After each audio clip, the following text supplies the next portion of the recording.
नमस्कार दोस्तों, मैं आपका होस्ट एंड दोस्त दीपक लेकर आया हूँ एक नया उपन्यास, नया कहानी जिसका नाम है मौत का खेल। और इस कहानी के लेखक हैं सुरेंद्र मोहन पाठक। चलिए इस कहानी को शुरू करते हैं। बारिश कब की थम चुकी थी, लेकिन मैं अपनी प्लास्टिक की बरसाती उतारने का उपक्रम नहीं किया था। जब बारिश नहीं हो रही थी, प्लास्टिक की पीले रंग की घिसी पिटी बरसाती मैं तब भी पहने हुए था। उस बरसाती को अपने जिस्म से अलग करते मैं डर रहा था। मेरी पतलून की हालत पीछे से बहुत नाजुक थी और कमीज भी किसी भी क्षण जिस्म का साथ छोड़ देने को तैयार थी। बरसाती की वजह से मेरे कपड़ों की खस्ता हालत ढकी रहती थी। मेरे सिर के बाल बढ़े हुए थे और बेतरतीबी से बिखरे हुए थे। मैंने सेव कब से नहीं की थी, मैं खुद भूल चुका था।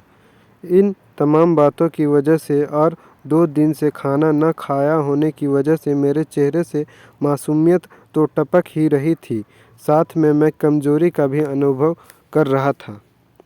मेरे चेहरे पर लगा चश्मा बार बार अपने स्थान से सरककर नाक के अग्रभाग पर पहुंच जाता था।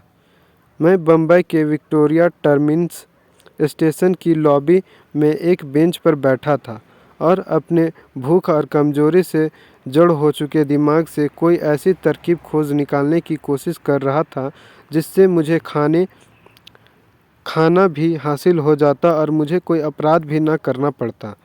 भूख की वजह से मेरी जो हालत थी, उससे ऐसा समय भी शीघ्र ही आने वाला था जब मैं अपराध न करने का विचार त्याग कर कहीं न कहीं से ज़बरदस्ती पेट भरने का जुगाड़ करने के बारे में सोचने लगता।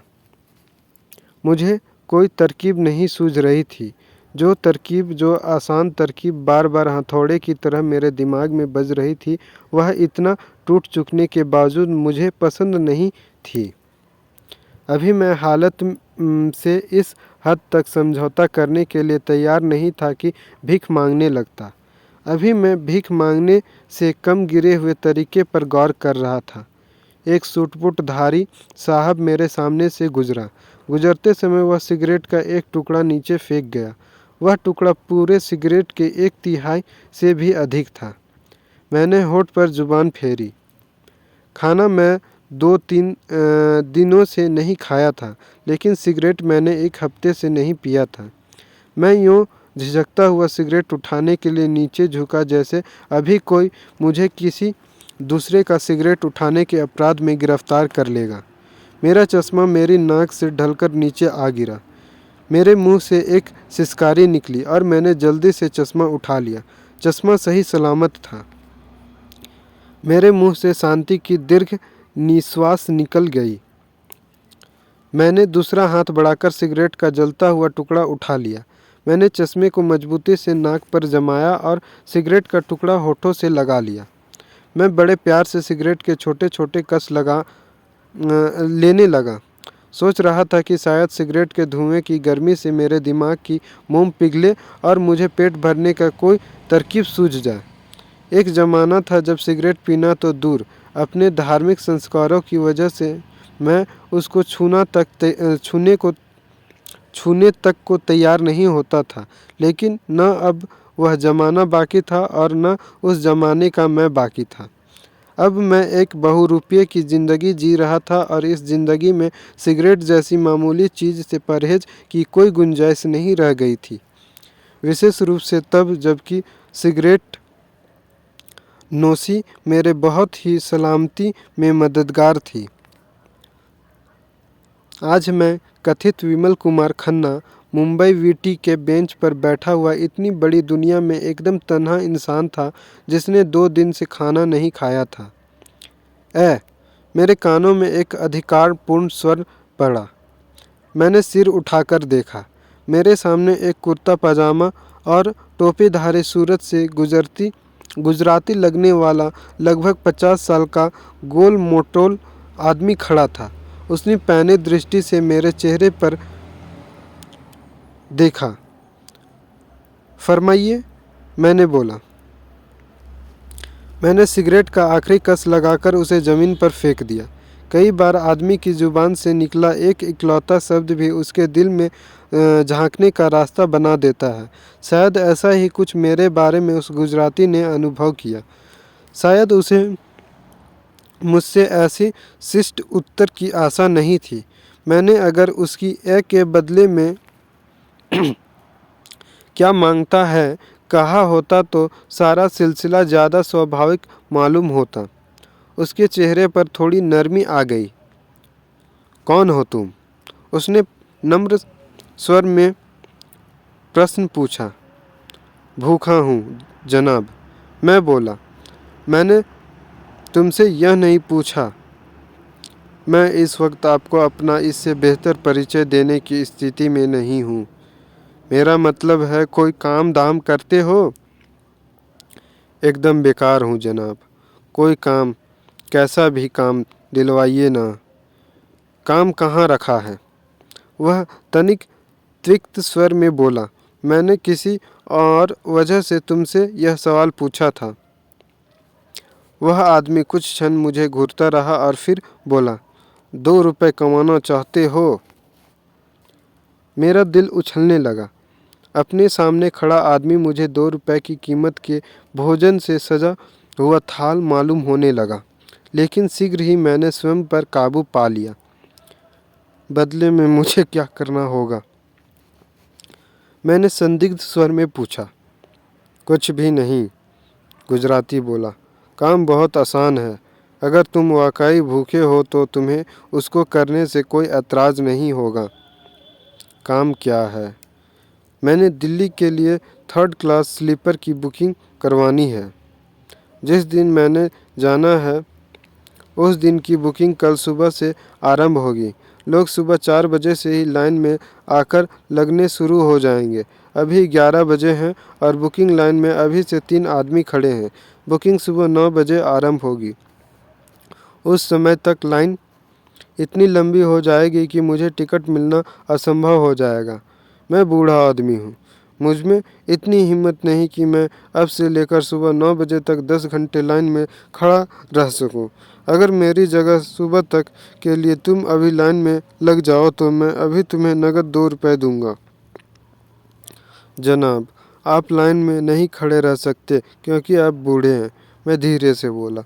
मैं भी लाइन में खड़ा नहीं हो सकता क्योंकि मैं भूखा हूँ।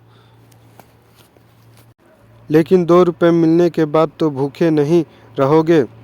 जब तक सुबह के 9 बजेंगे तब तक तो 2 रुपए के इंतज़ार में मेरी आत्मा शरीर त्याग देगी।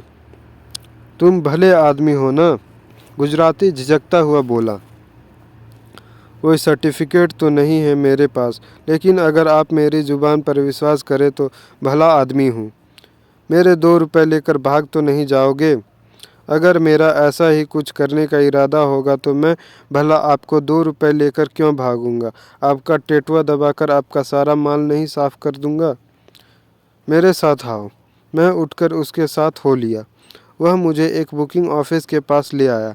एक बंद खिड़की के सामने 5 आदमी एक दूसरे के पीछे बैठे थे। गुजराती उनके पीछे जा खड़ा हुआ। उसने जेब से निकालकर एक एक के 2 नोट मुझे दिए और बोला, मैं यहाँ खड़ा होता हूँ। तुम खाना खाकर जल्दी लौटो। अच्छा, और सुनो। फरमाइए, तुम्हारा नाम क्या है? विमल। रहते कहाँ हो? मैं यूं हंसा जैसे मुझे गुजराती की अक्ल पर तरस आ रहा हो। जिनके घर होते हैं उनके पेट खाली थोड़े ही होते हैं। शायद उसे भी मेरे हंसी का अर्थ समझ आ गया। वह जल्दी से बोला, ठीक है, जल्दी वापस आओ। अभी गया और अभी आया, मैं बोला, और आना ज़रूर। मैंने उसकी बात नहीं सुनी। पैसा हाथ में आते ही मेरे भूख दुगुनी हो गई थी। मैं मुट्ठी में नोट दबाए लपकता हुआ स्टेशन से बाहर निकल आया। सड़क के पार ही एक सस्ता सा होटल था। मैं होटल में प्रविष्ट हो गया। होटल की बाईं ओर एक लंबा काउंटर था जिसके पीछे एक बड़ी बड़ी मूछों वाला, सूरत से ही बदमाश लगने वाला हट्ठा कट्ठा आदमी बैठा था। काउंटर के भीतर सिर के समीप एक टेलीफोन बूथ था। होटल की आधी मेज़ें खाली थी। मैं काउंटर के समीप की एक मेज़ पर बैठ गया। एक मैला कुचला सा लड़का मेरे सामने आ खड़ा हुआ। खाना लाओ। मैं होठों पर जुबान फेरता हुआ बोला, जल्दी। जेब में पैसे हैं? छोकरे के कुछ कहने से पहले ही काउंटर के पीछे बैठा हुआ बदमाश सा लगने वाला आदमी कठोर स्वर में बोल पड़ा। मेरी आवाज़ शायद उसके कानों तक पहुंच गई थी। उसे मेरे जैसे हुलिये के आदमी की जेब में खाने की कीमत अदा कर पाने जितना पैसा होने की उम्मीद नहीं मालूम होती थी। मेरी मुट्ठी में दबे एक एक के दो नोट एक दूसरे में गड़मुड़ होकर एक गोली का रूप धारण कर चुके थे। मैंने वह गोली काउंटर पर उस आदमी के सामने उछाल दी। उसने गोली खोली। उसने एक एक दो नोट एक दूसरे से अलग किए। उसके होठों पर एक मुस्कुराहट उभरी और फिर वह उस स्वर में बोला, ए छोकरा, बड़ा साहब के लिए फ़ौरन खाना ला। क्या लाऊं साहब? छोकरा बोला, जो कुछ भी 2 रुपए में ज़्यादा से ज़्यादा हासिल हो सकता है। मैं बोला। छोकरे ने कुछ कहने के लिए मुंह खोलना, लेकिन फिर बिना कुछ बोले ही सिर हिलाता हुआ वहाँ से चला गया। मैं पीठ के साथ जा लगे पेट को दबोचते होठों पर जुबान फेरता हुआ खाना आने की प्रतीक्षा करने लगा। होटल में मौजूद और लोगों को खाना खाते देखकर मुझे एक क्षण भी प्रतीक्षा करना दूभर लग रहा था। मैंने खाना खाते हुए लोगों की ओर से दृष्टि फेर ली। मेरी निगाह एक बार काउंटर पर बैठे देव से टकराई। वह अब भी मुझे संदिग्ध निगाहों से देख रहा था। शायद वह सोच रहा था कि कहीं मैं एक एक के 2 नोट कहीं घर से छाप कर तो नहीं लाया था। छोकरा मेरे लिए दाल सब्जी, प्याज, चटनी और 4 रोटियां ले आया। बस इतना ही मेरे मुंह से अपने आप निकल गया। अभी इतना खाओ तो। छोकरा बोला, रोटी और लाता हूँ। मैं यूं खाने पर झपटा जैसे जिंदगी में पहली बार खाने की सूरत दिखाई दे हो। छोकरा अभी मेरी दृष्टि से ओझल नहीं हुआ था और मैं अपने सामने रखी 4 रोटियां निगल चुका था। 1 महीने से भूखे हो क्या? काउंटर के पीछे बैठा देव बोला। मैंने उत्तर नहीं दिया। मैंने पानी का गिलास उठाया और गटागट पानी पी गया। मैं और रोटी आने की प्रतीक्षा करने लगा। छोकरा 4 रोटियां और ले आया। सब्जी उसने दोबारा नहीं दी, लेकिन मेरी दाल की प्लेट भी भर गया। मैंने फिर खाना आरंभ किया। इस बार भूख की वजह से जो दहशत मुझ पर सवार थी वह काफ़ी हद तक उतर चुकी थी। अब मैं खाना धीरे धीरे खा रहा था। उसी क्षण होटल में एक युवती प्रविष्ट हुई।